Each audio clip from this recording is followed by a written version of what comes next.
নমস্কার বন্ধুরা, সন্দিতা ডেইলি লাইফে চলে এসেছি আবার তোমাদের কাছে এক নতুন দুপুর নিয়ে। শুভ দ্বীপ্রহর।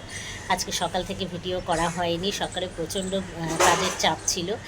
আর আরেক বোন দিদি লিখেছেন যে আমরা কি কাজ করি, কাজের সম্বন্ধে টোটাল ডিটেলস বলতে আমি প্রথম ভিডিওগুলোকে দেখলে পরে তাহলেই তোমরা বুঝতে পারবে। প্রথম থেকে ভিডিও দিদি দেখে নিন, দেখলেই বুঝতে পারবেন আমরা কি কাজ করি, কি কাজের সাথে আমরা যুক্ত আছি, কিভাবে আমরা ব্লগ শুরু করেছি, কোথা থেকে শুরু করেছি, টোটালটাই দেওয়া আছে।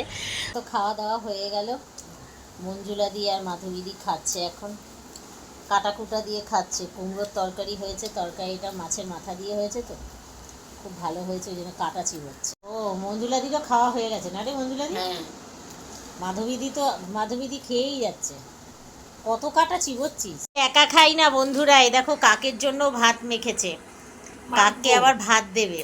ওই যে বসে আছে, এখানে বসে আছে, এই যে আবার ডাকাডাকি করে, ডাকে ওরা আবার। এই যে এখানে একজন, এখানে একজন, সব বসে আছে। আসলো একে একে, দেখেছেন? দেখুন মাধবীদি এটা রোজ দেয়, রোজ। আর ওরাও এখানে পাঁচিলে এসে ঠিক এই টাইমে 3টের সময় এসে ওরা ঠিক 3টে সাড়ে 3টে বাজলেই ওরা এসে ডাকাডাকি করবে। এই যে সব চলে এসছে এক দল, দেখেছেন? বাড়ির মতন এখানেও সেই ভাত খাই, খেয়ে আবার মাটি মুছতে হয়, এখানেও তাই। সব জায়গায় হিন্দুদের মধ্যে এই একটা নিয়ম, খেয়ে এঁঠো জায়গা পারতে হয়।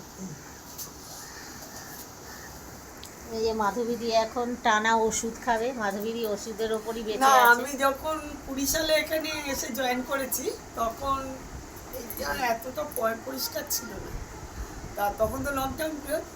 আর কাকগুলোকে দেখছি এত খা খা করছে, আর কাকগুলো চেহারা দেখলে কষ্ট লাগবে। সেই যে খাবার দেওয়া শুরু করেছি, মানে ওরা এখন আমাকে ডাকে আমাদের রীতিমতো। কোথায় কোথায়। তা বন্ধুরা, আজকে বিশেষ ভিডিও আজকে বানানো হয়নি, মানে ব্লগ আমাদের পুরো কমপ্লিট আজকে করা হয়নি। তার কারণ হচ্ছে বিভিন্ন রকম এই খবর শুনে, এত পশ্চিমবঙ্গের এরকম একটা খবর শুনে না সত্যি সকলেরই মানসিকতা খুবই, কাজ করছি ঠিকই কিন্তু মানসিকতা খুব একদমই খারাপ হয়ে রয়েছে।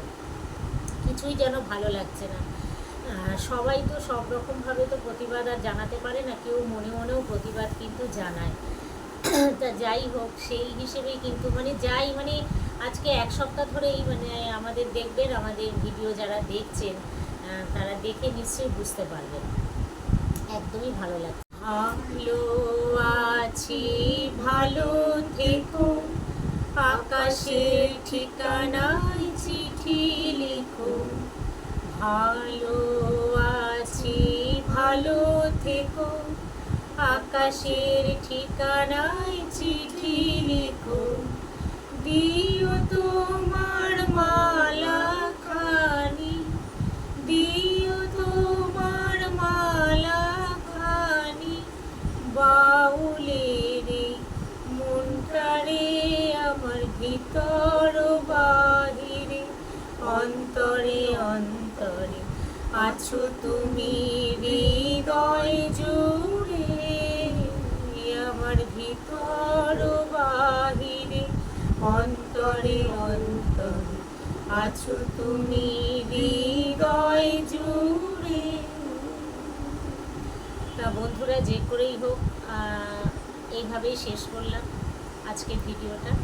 তা পারলে আজকে আর সেভাবে বলছি না যে লাইক সাবস্ক্রাইব করবেন, কমেন্টের মাধ্যমে মতামত জানাবেন। যদি আপনাদের ভালো লাগে অবশ্যই সাবস্ক্রাইব করবেন এবং কমেন্টের মাধ্যমে মতামত জানাবেন। সত্যি আজকে একদমই ব্লগ করতে ভালো লাগছে না, তবুও বসলাম। তা আজকের মতন এইটুকু, গুড নাইট।